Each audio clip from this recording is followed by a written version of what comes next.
Hey, what's up, everybody? Welcome to Indie Comics Review. This is a show where every week I review 3 indie comic books.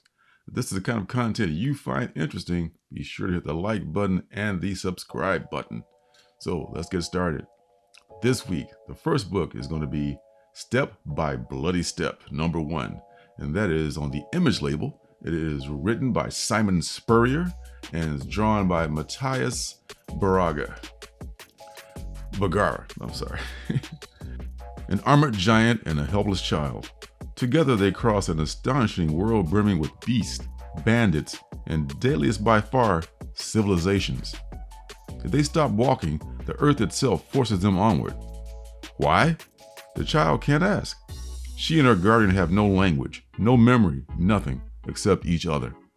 It's a watershed moment in modern comics. 4 double-length chapters of a bittersweet fantasy opus, completely text-free. Of all the books that came out this week, this is the one I have the most mixed feelings about. This combined disappointment with just kind of bewilderment, I guess. At first, I thought it was just me. I never want to know what anyone else has thought of a book, or I don't want to read any other reviews of any other by any other reviewers until after I've read it and form my own opinion. And because I was wondering, am I the only one that's feeling this way? So I looked online, and I'm not the only one that feels this way. I feel like the art is great. I mean, I was like, great. The art's good. It's not terrible, but the storytelling, I guess the style became more important than the substance at one point, and it's just kind of hard to follow. I kept looking and like, okay, maybe I could just, am I seeing this right? I mean, maybe there were action lines or something that would help me know what just happened? Did something fall? Is that what just happened here? I'm able to follow the story somewhat, but there are times when it really is kind of convoluted and kind of just confusing. I applaud the attempt. What I was really looking forward to this book. And a lot of people liked it. I should say maybe 50%. It's like of what I've been able to look to just discern from people who have read it. It's hard to say. I don't want to give too much away either, but there are some scenes where the kid is trying to eat, and the robot guardian creature slaps the food away from the kid, and like, what's up with that? And it's hard to, if there's no words, they can't explain to you anything. So the words are very important. It's a great effort to try to make a comic book with no words, but the words are kind of important. Maybe that's why they never made those. Those enough said books never made a comeback from the early Marvel days, or of the 90s or whatever that was, the early 2000s. Because it's just too hard to write without words. They put a lot of effort in this. There are lots of covers. There are lots of good artists working on this. Spurrier, I'm sure, is a competent writer, even though he didn't write any words. He probably just made a layout and said this happens and that happens. And maybe in the layout, that's where the problem lies. I'm not sure, but somewhere there's a problem. There's a disconnect. And to me, it's kind of confusing. And if it's going to be confusing, I'm not going to pick up the book again. Maybe the only way I would look at this again is in trade form, in hardcover form, and that way I can just read through the whole thing, and just reread through it and see what I missed.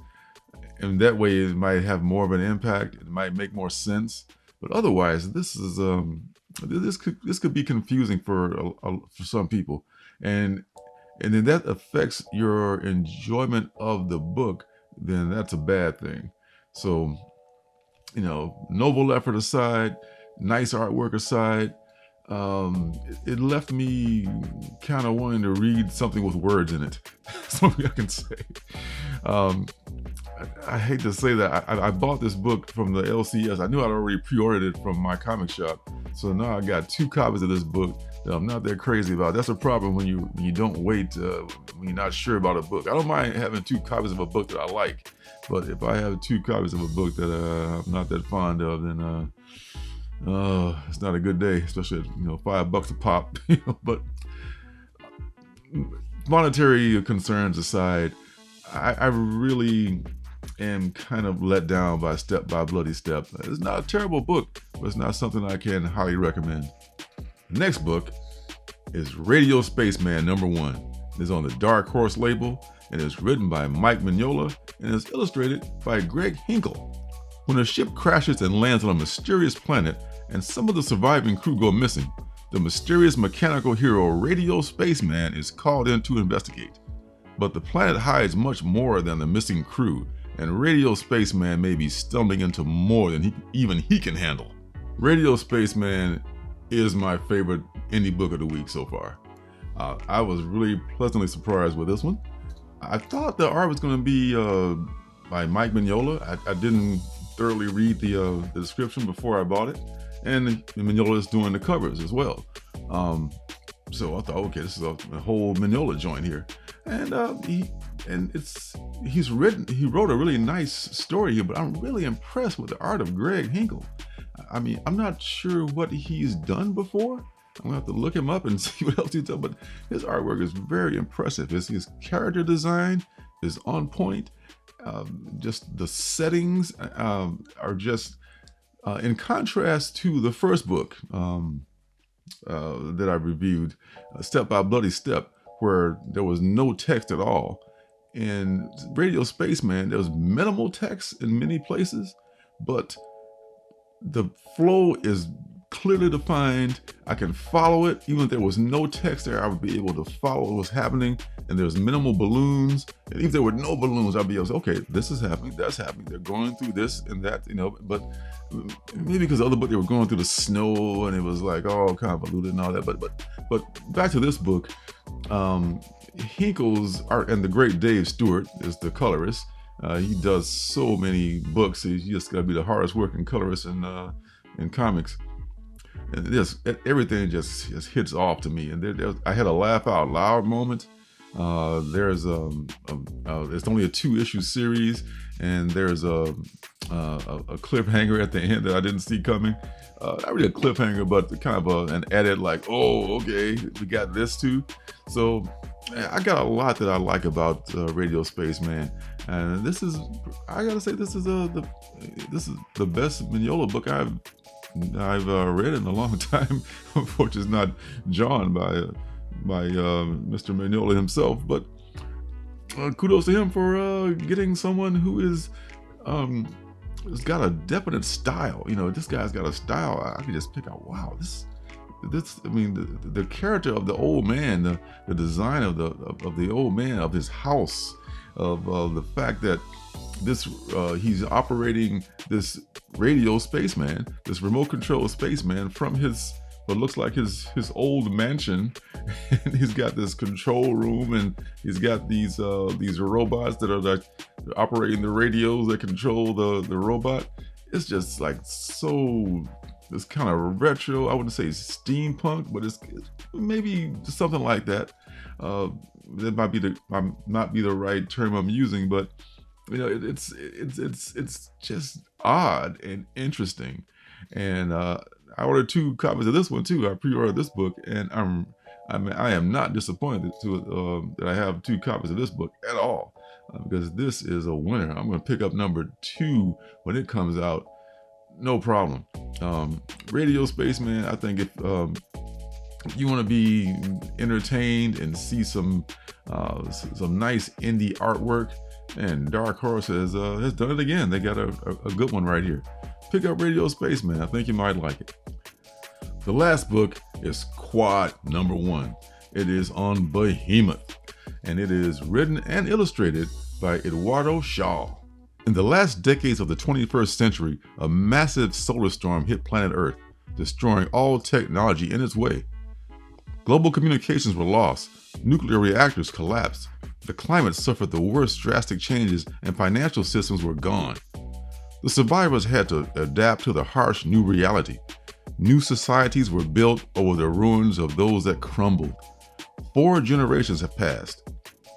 The mechanic Tara and her black cat Elvis accept a quick and simple repairing job in the middle of nowhere. There's something odd about this job. It's never really simple. Yes, as Tara and Elvis find out, nothing is ever really simple. This book, wow, it was delayed so long. I mean, I kind of went into it with a bias against it because, like, damn, it was pushing, like, I was expecting it like over a month ago. It's holding up some orders of some books that I've ordered from places online. So when I finally get it, I'm just like, this better be good. And it wasn't terrible. It looks like this is going to be a universe that's going to have, I guess, different creators going to tell different stories, because issue 2 is already out. I guess that's because they're not sequential necessarily.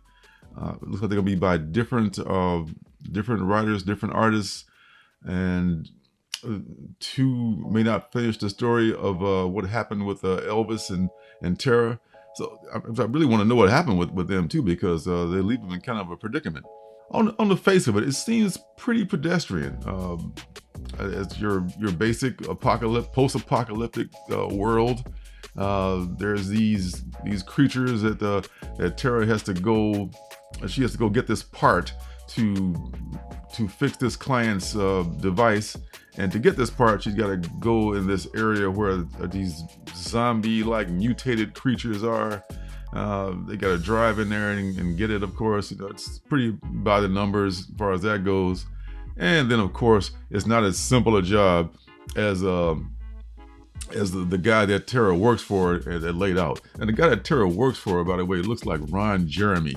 If you don't know who Ron Jeremy is, Google it. But don't click on any of the links that come up when you Google his name. Please, trust me. And once Ron Jeremy sends her on this errand, her and Elvis run into this odd person, and things happen, and this is what leads them in the situation that I spoke of before. But it is good, nice artwork. I like Behemoth a lot. This is a good-looking book, a nice black and white story. It's just that I'm kind of still salty about it being so late, and now number 2 and 3 are coming out, and I'll probably check it out, because I want to know what happens at the end. I want to know what happens to these characters here. Not as disappointing as some books might be this week, but it's enough to pique my interest to at least know what's happening in this world of quad, and what does quad mean, and what is that about. It's going to be like four stories or 4 issues. I'm not sure. Does it mean something else entirely? I don't know, but I'll probably check out quad number 2 just out of curiosity and respect for the good stuff that Behemoth usually puts out. So that's it for this Indie Comics review. Next week I will try to get to the Artist Alley section that I did not get to this week. I'll also be maybe doing a hangout with Circumstances this Friday. I don't know. We'll see about that.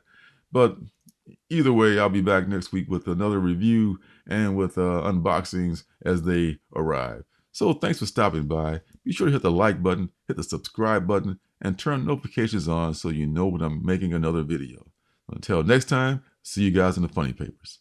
Hey, don't forget to subscribe and leave a thumbs up.